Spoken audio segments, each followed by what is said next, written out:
Pessoal, hoje nós vamos falar então de frequência cardíaca.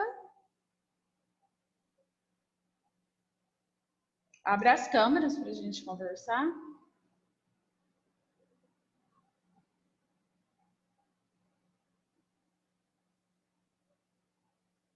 Jéssica, Gisele, Antônio, Ronete, abre as câmeras. O meu slide está no WhatsApp, professora, eu tenho que ir para o WhatsApp e deixar só, botar só a sua voz. Tranquilo, Débora.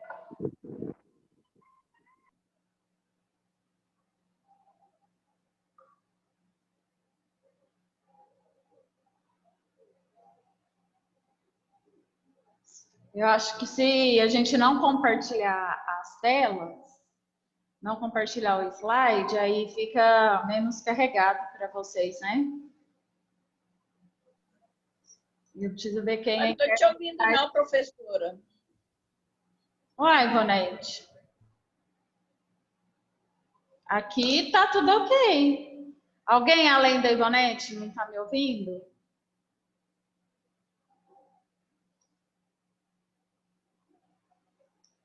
Todo mundo me ouvindo? Eu estou ouvindo perfeitamente. Meu fone que descarregou e eu não vi. Ah, tá. Gente, desculpa. Vamos lá, então, começar. Hoje nós vamos falar de frequência cardíaca. O que seria a frequência cardíaca?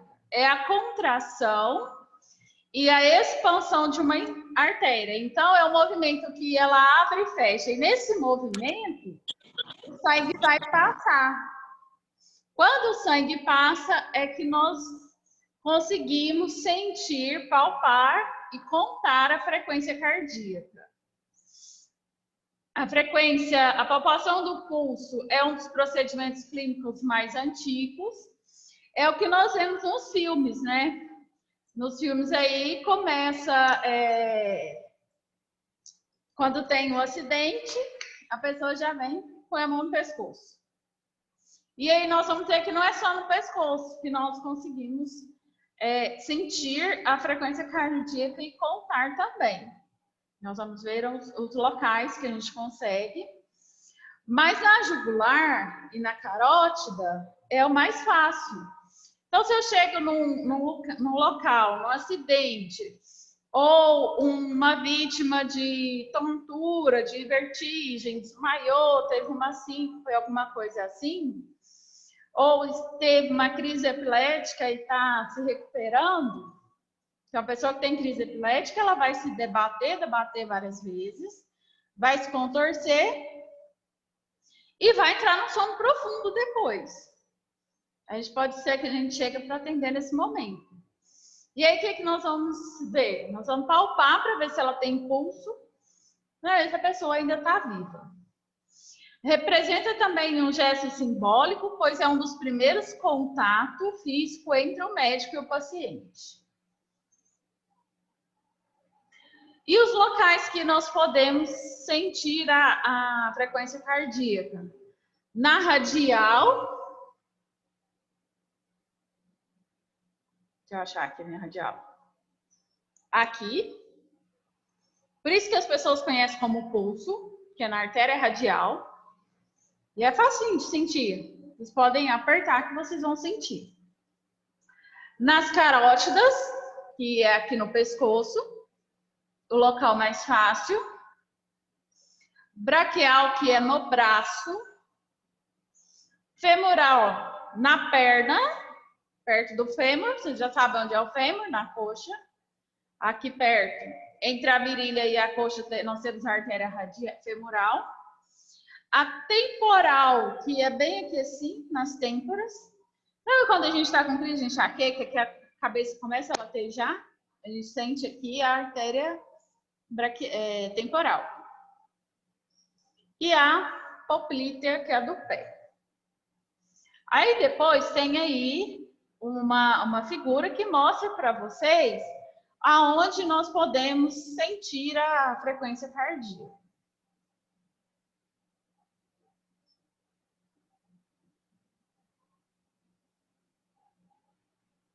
E tem até outros locais que eu não falei.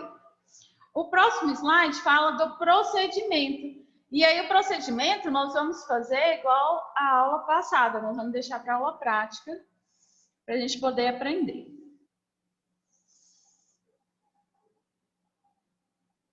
Aí no próximo vem falando para a gente a frequência e o ritmo. Eu preciso relatar isso de uma forma correta. Aí eu vou relatar só frequência cardíaca, 80 batimentos por minuto. Eu preciso contar para os meus colegas que vão ler o prontuário como é que está essa frequência cardíaca. Na primeira infância, ela varia de 120 a 130 batimentos cardíacos. Então, o coração do bebê ele é bem acelerado. Na primeira infância, que eu digo, no recém-nascido, quase. Na segunda infância, que vai aí dos 5 aos 12 anos, aí já a segunda infância já diminui de 80 para 100. E do adulto para frente, de 60 a 100. Porém, a frequência cardíaca ela tende a acompanhar a pressão arterial. Lembra que na aula passada eu falei para vocês que a pressão cada um tem a sua? A minha é 13/9. Se eu fizer um 12/8, eu estou quase desmaiando. 11/7, eu nem consigo abrir o olho. E aí as pessoas têm esse negócio de ficar, 12/8, todo mundo tem que ser 12/8. Não, não é assim. Eu sei que a minha 13/9 não foi porque eu aferi várias vezes, porque eu fiz os exames todos e descobri que a minha pressão arterial é 13/9 e assim eu estou bem. Já eu conheço pessoas que têm uma pressão normal 11/7. Se ela fizer uma 13/9, ela não quase infartando. A gente tem que ter muito cuidado com esses parâmetros. A frequência cardíaca, ela não varia muito, porém ela acompanha a pressão. Pessoas de pressão mais baixa, frequência cardíaca mais baixa. Pessoas de pressão mais alta, frequência cardíaca mais alta. Pessoas que têm a pressão mais alta, a frequência cardíaca mais alta, é mais fácil de nós sentirmos, contar, ouvir. E aí nós vamos ter que relatar o ritmo dessa frequência. Então, o ritmo ele vai estar regular quando estiverem intervalos regulares. Porque assim, pessoal, o nosso coração ele faz aquele barulho que todo mundo conhece, que é o do tum-tá, tum-tá. Todo mundo tem esse barulho da circulação. Se eu estiver sentindo, palpando a frequência cardíaca e ela manter o mesmo ritmo, ela está regular. Se ela tiver intervalos, às vezes mais longos ou mais curtos, eu vou contar lá 1 minuto. Ah, professora, eu ouvi que eu posso contar 30 segundos e multiplicar por 2. Não. Ah, mas dá 2 minutos. Dá 1 minuto? Dá. Mas e se lá no meio minuto a frequência do meu paciente começar a disparar? Então, eu não posso. Eu tenho, é regra, que contar 1 minuto. Aí eu vou contar 1 minuto. Aí tá certo. Tá. Você vai ouvir o mesmo barulho na mesma intensidade. Você vai sentir a palpação. Desculpa, não vai ouvir. Você vai sentir. Aí ela começa, tá lá. Tum, tum, tum. De repente ela começa, para, tum. Aí ela para de novo, tum. Aí ela volta, tum, tum, tum. Sabe aquele parâmetro de UTI que a gente vê nos filmes? Aquilo lá, quando tem aquele tracinho. Lá é a frequência cardíaca. Aí ele começa com aquele bip, bip, bip. De repente, já bip. Aí já, nossa, morreu, né? É bem isso. Se tiver igual o barulho, você está sentindo da mesma forma, está regular. Se a gente não conseguir sentir, ela começar com às vezes um espaçamento mais longo, outra vez um mais curto, o ritmo está irregular. Agora, se você já vai lá sentir e ele já começa rápido, tum, tum, tum, tum, o paciente está com arritmia, preciso pedir ajuda. Acontece da gente colocar o dedo, os 2 dedos, que são esses que a gente usa para sentir, e ficar tum, tum, tum, a gente vai contando. Aí, Qual o dedo? Médio indicador. Aí, você tá lá contando, já tá quase perdendo a esperança, porque já deu meio minuto. Tá, não, isso aqui tá normal. De repente, ele apresenta uma arritmia e começa tum, tum, tum. Então, você tem que contar 1 minuto. Não pode 15 multiplicar por 4, 30 multiplicar por 2, não pode. E aí, nós temos as nomenclaturas, que nós já vimos isso no trabalho de termos técnicos. Quando a frequência está normal, eu vou colocar que está normocardia. Paciente com normocardia. Bradicardia, quando está abaixo do normal. Então, o adulto que não está nos valores normais, de 60 a 100, se estiver abaixo de 60, ele está em bradicardia. Se ele estiver acima de 100, ele está em taquicardia. Lembra bem esses nomes, porque brad e tac é o mesmo da respiração, que nós vamos falar mais para frente, e da frequência cardíaca. Pulso ausente. Pulso ausente, quando eu vou colocar e não consigo encontrar o pulso. Às vezes o pulso do paciente é tão fraquinho, ele já está lá vegetando e é tão fraquinho que eu não consigo palpar. Acontece em pacientes graves. Pulso fraco ou filiforme. Normalmente o paciente de uma pressão mais baixa, ele vai ter uma frequência cardíaca mais baixa. É um paciente de pulso difícil de encontrar. Você aperta, pressiona bem, não consegue achar, você tem certeza que a braquial está lá, que a radial está naquele lugar, mas você não consegue sentir o pulso dele. Ele está com pulso fraco ou filiforme. Normal. Coloca aí em vocês a posição. O dedo está bem aqui assim, ó. Vocês vão ver que é fácil, não é difícil da gente achar. Porque nós temos um pulso normal. Assim eu espero. Conseguiu encontrar? Conseguiu, Aparecida? Ivonete? Gisele? Consegui. Lília conseguiu? Conseguiu aí, Jéssica? Parabéns, Gisele. Conseguiu, Jéssica?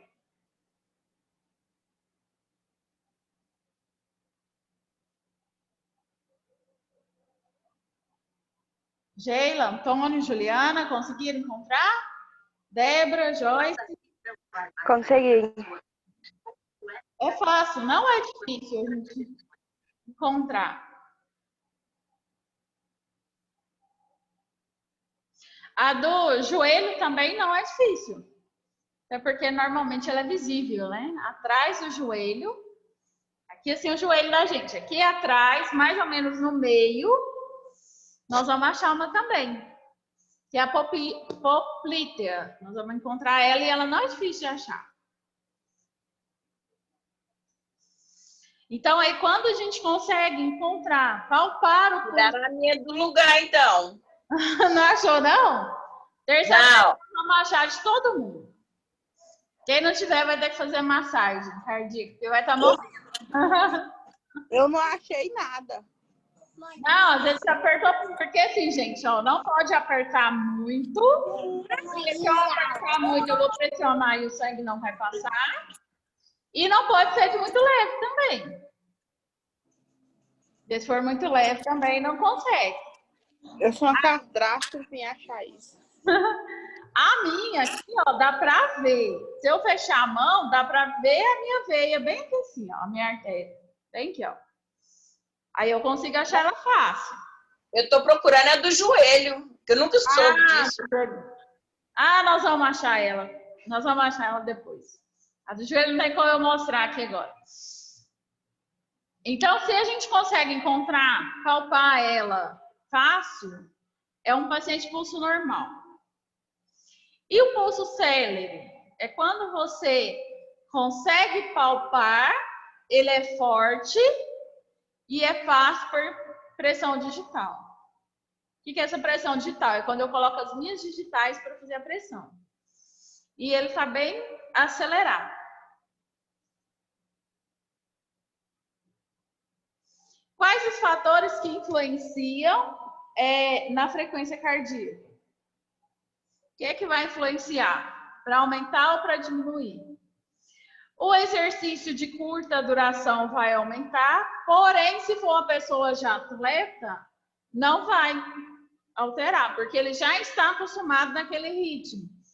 Pessoas aí que andam de bike com frequência, que correm com frequência, que vão para a academia com frequência, pode fazer exercício que for, que não vai ter um aumento na frequência cardíaca. No calor e na febre, a frequência cardíaca vai aumentar. Por quê? Quando a gente está com febre, é um sinal de infecção. Isso vocês devem já saber, que sempre que nós temos febre, é o organismo mostrando para a gente que algo está errado. Provavelmente, quase sempre, uma infecção. E aí, quando tem infecção, todos os anticorpos do nosso organismo, ele tende a querer expulsar tudo. Ele vai ativar todas as células de defesa. E ele vai querer expulsar. Por isso que vai aumentar a frequência cardíaca. As emoções, dor aguda, ansiedade aumenta, dor intensa ou relaxamento diminui. Já perceberam que quando a gente está agitado, que a gente passa uma raiva, vamos perceber, uma raiva no trabalho, o coração da gente quase sai pela boca de tanto que ele bate rápido. As pessoas falam assim, nossa, você está vermelha de tanta raiva. O coração está lá acelerado, realmente de raiva. A emoção faz com que aumente a frequência cardíaca. Já uma dor intensa, ou quando a gente está relaxado, tranquilo, quando a gente vai dormir, a frequência cardíaca baixa. Quando a gente relaxa, todo o nosso corpo relaxa. Quando nós dormimos, o nosso corpo dorme, ele para. Alguns órgãos, intestino, bexiga, também dormem. Já o coração não para. O cérebro, às vezes, ele continua. Já pararam para pensar que às vezes a gente tem um problema e você vai dormir, você chega até a sonhar. Eu não vou levar para o mérito do sonho, que sonho cada um acredita de uma forma. Mas é como se você ficasse martelando aquilo na sua cabeça a noite inteira. O cérebro da gente não para. O coração também não para. Porém, alguns órgãos como intestino, bexiga, eles param. Por isso, quando a gente acorda louco para ir no banheiro. Porque aí todo o nosso corpo acorda também. A hemorragia aumenta a frequência cardíaca, porque uma hemorragia, o coração está bombeando mais sangue. O corpo está jogando fora sangue, o corpo tem que produzir mais sangue, não vai aumentar a frequência cardíaca. A postura, se tiver em pé ou sentado, pode aumentar e deitar pode abaixar. A disfunção do pulmão, a falta de oxigenação. A gente acredita, quando nós somos leigos, quando ninguém contou isso pra gente, nós acreditamos que o órgão que mais precisa de oxigênio é o quê? Qual é o órgão que vocês acham que mais precisam de oxigênio? O cérebro. Não. Pulmão. Quem dá mais? Também não. Quem dá mais? Coração. Coração. Quando nós não sabemos, a tendência é nós acharmos que o pulmão é o órgão que mais precisa de oxigênio. Por quê? Achava que era o cérebro. Não, o cérebro também precisa, mas mais que ele é o coração. O coração é o órgão que mais precisa de oxigenação. Por isso que na falta de oxigenação, vai aumentar a frequência cardíaca, porque o coração vai começar a bombear mais para compensar. E assim, ó, nós vamos falar de saturação de oxigênio, que hoje já é um termo mais comum. É aquele aparelhinho, coloca lá o oxímetro, coloca no dedo, principalmente nos pacientes da Covid. E aí, a saturação de oxigênio, ela é dada pelo nível de oxigênio que está no corpo, que está no sangue, está circulando no corpo. Quando a saturação de oxigênio cai, primeira coisa, a gente vai colocar oxigênio, vai jogar lá para o pulmão. Se não for o pulmão que precisa, ele vai começar a jogar para o coração. Como o coração é um órgão, todos os nossos órgãos são vitais, porém o coração que segura a vida, né? O coração da gente não pode parar. O coração, ele consegue roubar oxigênio de todos os nossos órgãos. Ele vai roubar do pulmão, ele vai roubar do cérebro, ele vai roubar de onde tiver. Mas que ele vai puxar todo o oxigênio para ele, porque ele é o órgão que mais precisa de oxigenação. Pulando a parte teórica, prática. E vocês entenderam, então, sobre a frequência cardíaca? Tem alguma dúvida para a gente poder passar para a temperatura? Ok.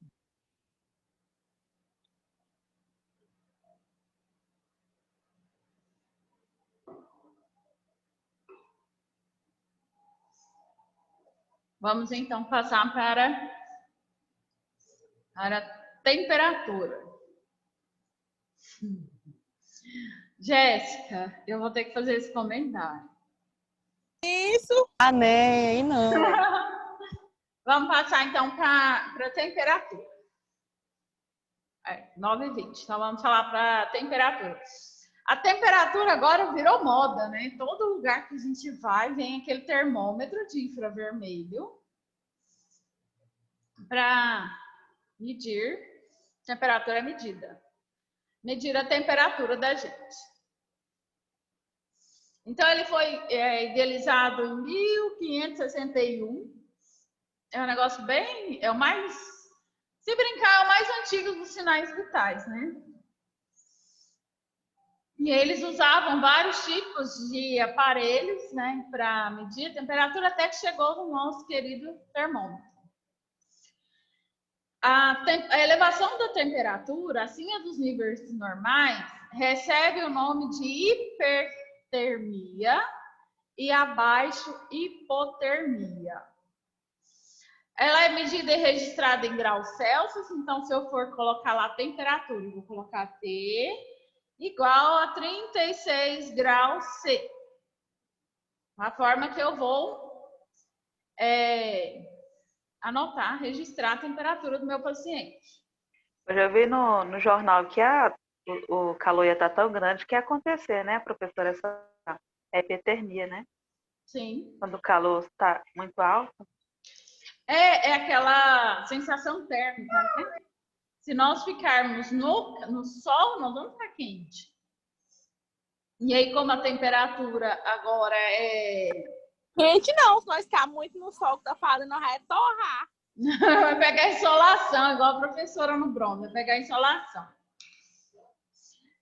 Agora, como é infravermelho, né? E aí ele pega bem por cima da pele, pode ser que a gente chegue no local e a temperatura do tempo tá tão alta que interfere.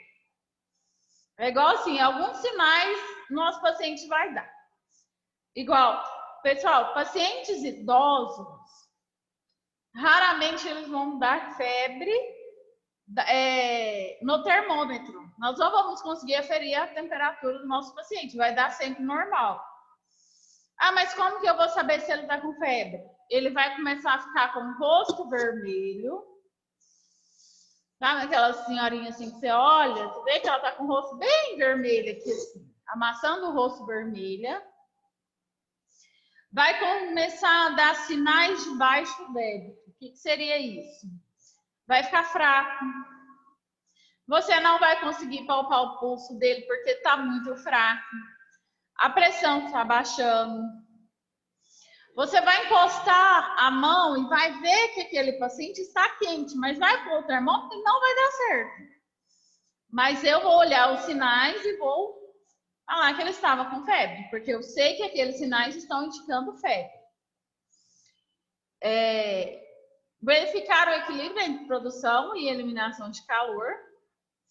Indicar a atividade metabólica, auxiliar no diagnóstico e tratamento e acompanhar a evolução do paciente.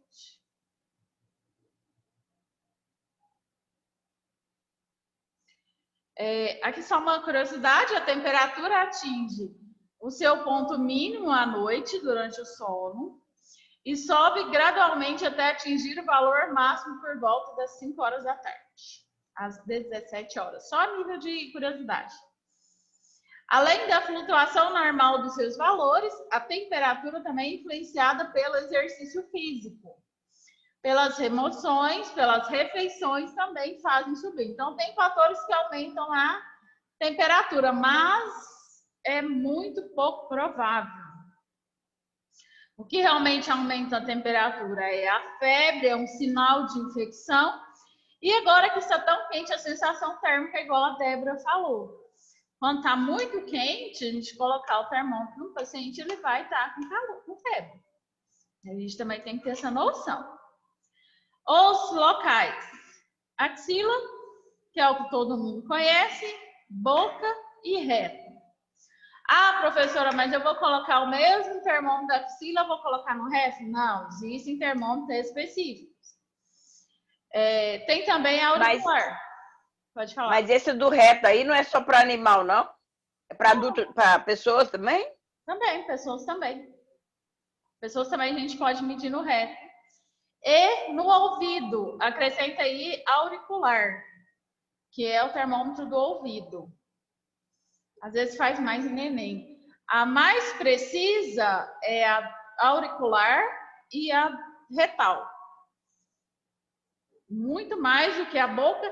A boca porque a mucosa, a boca da gente já é um lugar quente. E a axila é o mais comum. Lembrando que a gente não vai misturar esse termômetro aí, né, gente? Aí veio uma foto aí do termômetro com a coluna de mercúrio. Hoje é proibido vender esse tipo de termômetro. Mas tem farmácias que ainda tem. Se vocês verem, avisa, porque o meu sonho é comprar um outro desse. Que o meu desse é 2. Para mim foi um dos melhores termômetros que existiu. Ah, se eu achar, eu compro logo 2, porque eu quero um termômetro desse aí. E agora é digital, né? Drogazil. Lá tem? Vou lá amanhã cedo para ver se eu acho. É mais chato de ver? Porém é mais preciso. Por quê? Se eu tiver com o termômetro digital e a pilha dele estiver fraca, é a mesma coisa do aparelho de pressão digital.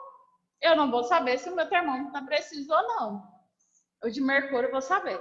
Mas como o mercúrio ele é altamente cancerígeno e ele é muito bonito, já viram as bolinhas de mercúrio? Tanto que é bonitas. Elas chamam atenção.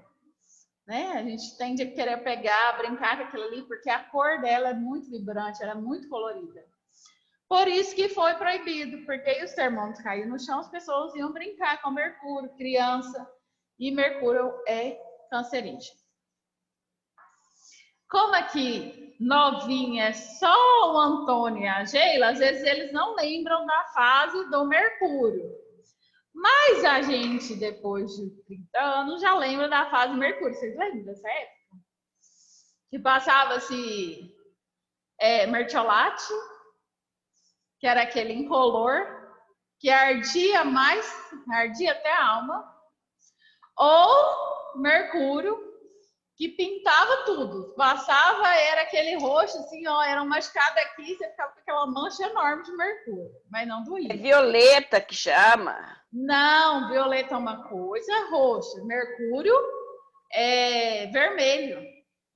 Ah, é. E também na minha casa tinha um de mercúrio e de mertiolate. Ninguém queria usar esse mertiolate, que doía demais. E aí ele foi extinto do mercado, porque ele é altamente cancerígeno. Aí é por isso a extinção do termômetro de mercúrio também. Aí vem algumas considerações aí sobre a temperatura axilar. Contraindicada nos casos de queimadura do tórax, furúnculos axilares e fraturas do ombro. Gente, meu paciente está lá com o ombro engessado, porque ele quebrou. E aí engessaram ele com o braço aqui, assim, na barriga, tampou tudo isso aqui. Eu não seria a temperatura dele como axilar. Ou é um outro paciente queimou do pescoço para baixo. Eu ainda vou lá colocar um termômetro? Nós tem que ter senso, né? Furúnculo também, se tiver furúnculo axilar também não pode. Oral, método ideal para um adulto alerta. Nós temos que evitar, até porque não vai ter nos locais um termômetro específico para temperatura bucal. E muito menos para temperatura auricular. Pacientes que respiram pela boca não pode ser aferido temperatura na boca. Que tenham tomado bebidas quentes ou frias nos 15 minutos, porque altera a nossa temperatura da boca, né? E que tenham cirurgias orais ou deformidades orais. Evitar o uso de termômetros de vidro com mercúrio em crianças, pacientes com tosse ou crise convulsiva. Só uma curiosidade, até porque hoje é muito difícil de achar para comprar. E o outro digital, muito mais fácil, né? Mais prático. Eu coloco lá na axila do paciente e vou contar a respiração, vou contar a frequência cardíaca, enquanto o termômetro está lá tranquilo. Que a hora que der o tempo dele, vai começar a apitar. Antes, quando não tinha o termômetro digital, o que a gente fazia? Colocava o termômetro na axila do paciente e já ia contar a frequência cardíaca e respiratória, porque era o tempo que dava, é de 3 a 5 minutos. Hoje a gente não precisa fazer isso mais. Nós vamos passar para a temperatura retal.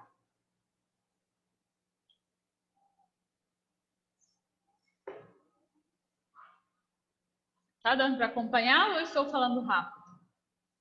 Estão conseguindo acompanhar?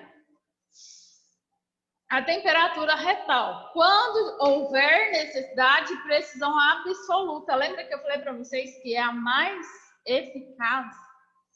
É a retal. Falei da auricular e a retal também. Evitar em pacientes com lesões retais, hemorroides ou cirurgia recente e doenças cardíacas. Vasodilatação e bradicardia. A retal é muito raro a gente fazer.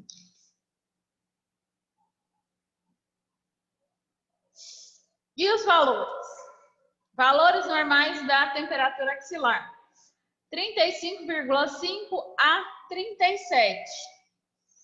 Tá, esse negócio é meio contraditório, porque se a gente chegar hoje no mercado com a temperatura 37, vai deixar a gente entrar? Não vai. Vão dizer que estamos com febre. Mas nós vamos ver que a febre, ela tem os estágios de febrícula, febre e febre alta. Existem os estágios dela. Então, cada valor vai estar no estágio. 37 já é uma febrícula. Vamos ver a temperatura, as considerações dos valores da temperatura. A normotermia, que é uma paciente que está sem febre, com temperatura normal, tem que estar entre 36 a 36,8.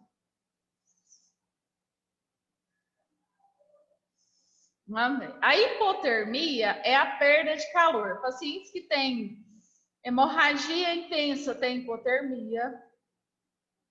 Pacientes de queimadura têm hipotermia, porque eles perdem muito calor tentando compensar. O nosso corpo, pessoal, ele sempre compensa alguma coisa. Vocês já ouviram assim? Ai, fulano perdeu a visão, mas escuta que é uma beleza. Porque o corpo, ele tende a compensar aquilo que ele está perdendo. Na queimadura não é diferente.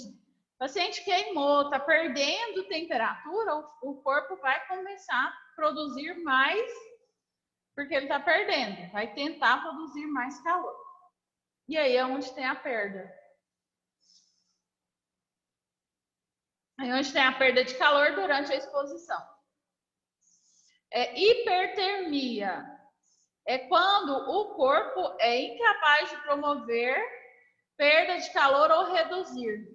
Então, quando a pessoa está numa febre muito alta, ela vai estar numa hipertermia. Mas como que eu vou saber?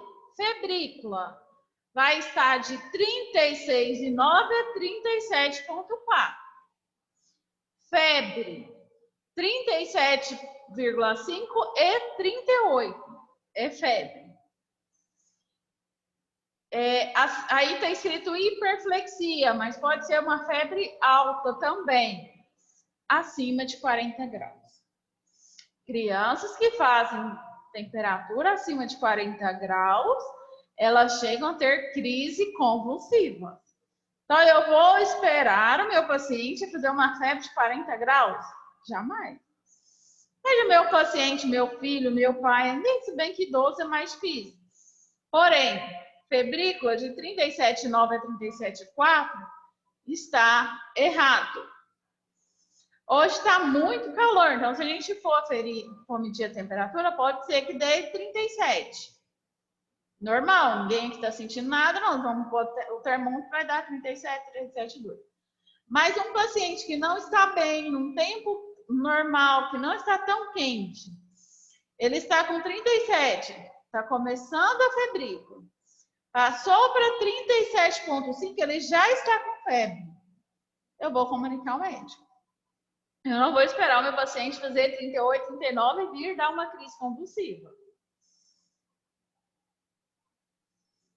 Aí vem repetindo, só que em outros termos, né? Febre leve, moderada e alta, foi o que eu chamei de febrícula, de febre e febre alta. Tanto faz. Tranquilo? Conseguindo acompanhar? Alguma dúvida para a gente passar para a respiração?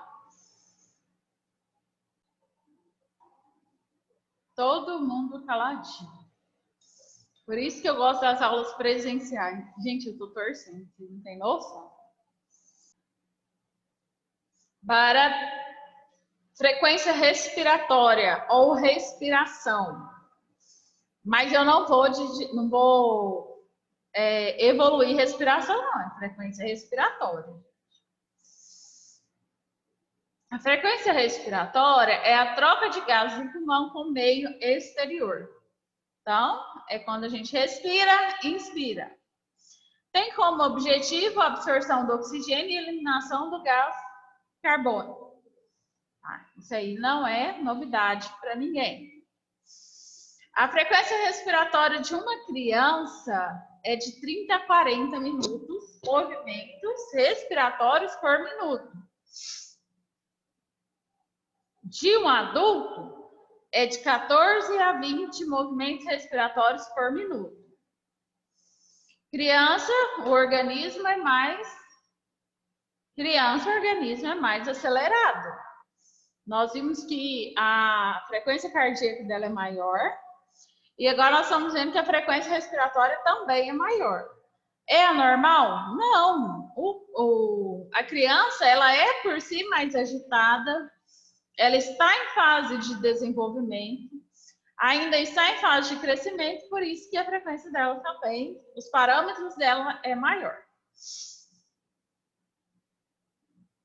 E aí vem os nomezinhos lá, dispneia, ortopneia, taquipneia, bradipneia e apneia, que é o que a gente viu lá nos termos técnicos.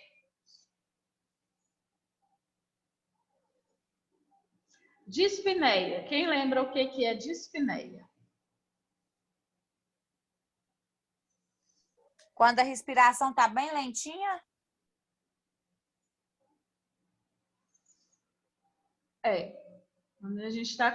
Quando o paciente está com dificuldade de respirar. Às vezes não está tão lento, mas está com dificuldade, está em dispneia.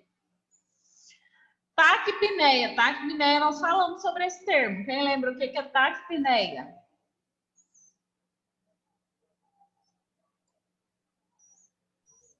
Quando a pessoa está respirando muito rápido? Isso. Taquipneia, quando a respiração está acelerada. E bradipneia? Se taquipneia acelerada, acho que não sai. Bradipneia é o quê? Normal. Não. Tá normal. Bradipneia não é normal. Normal é eupneia. Se a taquipneia é quando está alta, a brad é quando está baixa. A apneia é quando falta a respiração, dificuldade de respirar com ausência de respiração. Dispneia, dificuldade de respirar. A apneia é ausência de respiração. Lembra da apneia do sono, o ronco. Taquipneia, respiração rápida. Bradipneia, respiração mais lenta. E ortopneia é quando a respiração ela é mudada de acordo com a posição. Se eu coloco o meu paciente em pé, ele fica dispneia. Ele não consegue respirar. Mas se eu sento ele, coloco ele na posição certa, aí ele volta. Então ele está com ortopneia. Eu levantei, a respiração aumentou. Eu sentei e voltou para o normal. Deu para entender?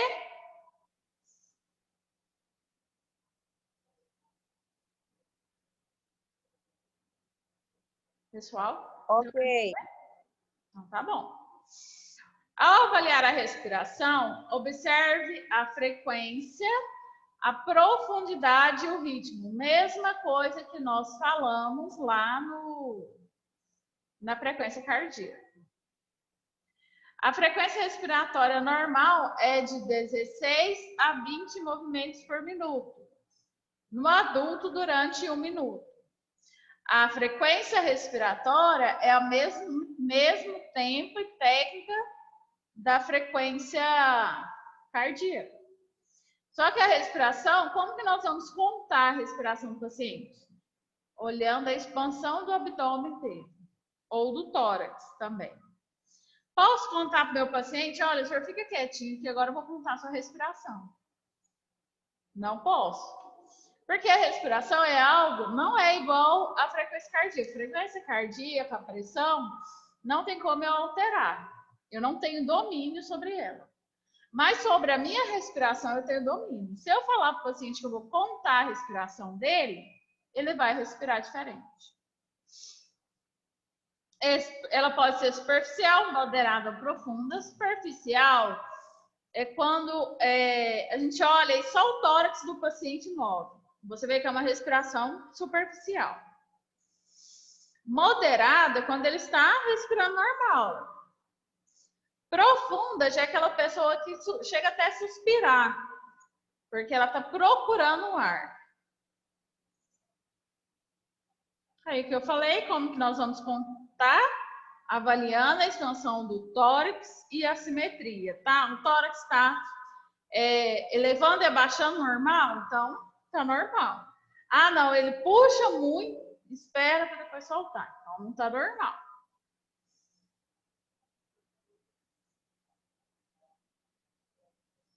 Aí o que nós já falamos dos termos.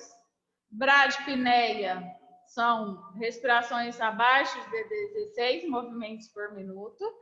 Taquipneia é a respiração com movimentos acima de 20 movimentos por minuto. E a apneia é a ausência de movimentos. O que pode influenciar, afetar a respiração do meu paciente? A idade, pessoas idosas têm mais dificuldade de respirar. Exercício, quando pratica exercício não regular. A dor... Quando eu vou para a escola de a pé? Quando você vai o quê? Quando eu vou para a escola de a pé. Nossa, chega quase morrendo, né? Porque a professora aqui chega morrendo se ela for em algum lugar perto. Não dá conta nem de respirar. A dor, estresse, ansiedade. Oi, pode falar. Acabei de perder uma amiga agora para Covid. Covid? Uhum. Ai, que horror. É tão triste, Ai, né? horrível.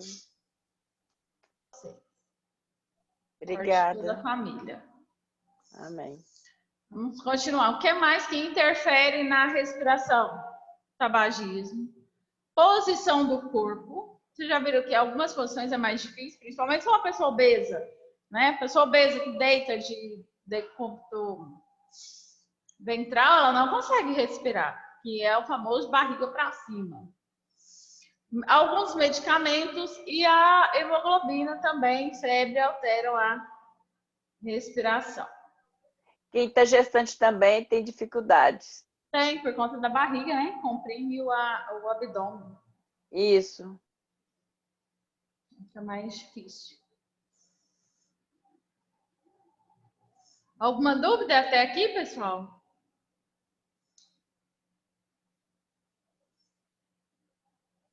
Não, tudo ok. Não. Então estamos terminando já. O último assunto que nós vamos falar hoje é altura e peso. Por que nós temos que saber o peso do nosso paciente? Porque algumas medicações é dada pelo peso do paciente, então eu preciso saber. Posso chutar? Eu acho que ela pesa 80 quilos. Ah, eu acho que não, eu acho que ela pesa 50 quilos. Não posso chutar, pelo amor de Deus. Vamos dizer? Na enfermagem não existe o termo achar. Eu acho que na vida, né? Eu acho. Eu tenho mania de falar eu acho, mas eu acho não é nada, não quer dizer nada. Quer dizer que você não sabe. Então, não existe eu acho.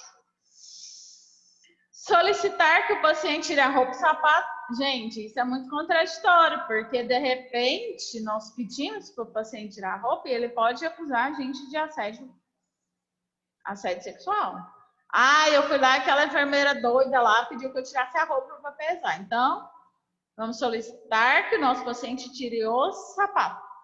A não ser que esteja com uma roupa muito grossa por cima, um casaco, alguma coisa assim que vai mudar o peso. A determinação da altura e do peso oferece informações mais específicas sobre a saúde geral e o estado nutricional. É aquela continha lá que todo mundo conhece do IMC e vai dar se a gente é obeso ou não, né? Eu não faço porque vai dar uma obesa morta. Ajuda na orientação da administração de medicamentos e terapia nutricional. Então, algumas medicações nós vamos fazer de acordo com o peso. O doutor prescreveu lá 3 comprimidos de ivermectina Bioral agora. O paciente pesa 50 quilos. Eu posso ir lá e questionar. Olha, doutor, eu pesei esse paciente, ele pesa só 50 quilos. O senhor tem certeza que ele tem que tomar 3 comprimidos de ivermectina? Que é aquele lá que o povo estava tomando aí direto, né? Ivermectina, o povo estava tomando para cura da Covid ou prevenção da Covid. Teve até que cancelar a venda dele. Vocês lembram disso? Teve que cancelar, colocar a receita para ivermectina, o povo estava achando que ivermectina era a cura da Covid.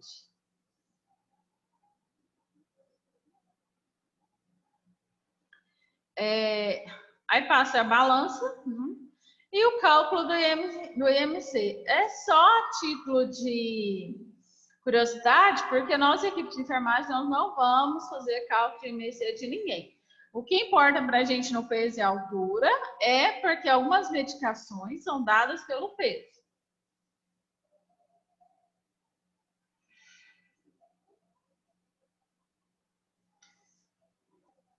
Mais algum comentário que alguém queira fazer?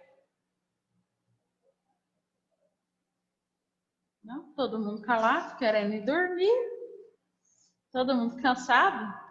Gente, já é Vou sair da sala, posso? Pode sim. Boa noite, pessoal. Tchau para vocês. Tchau, tchau. Fiquem com Deus. Até amanhã. Ok.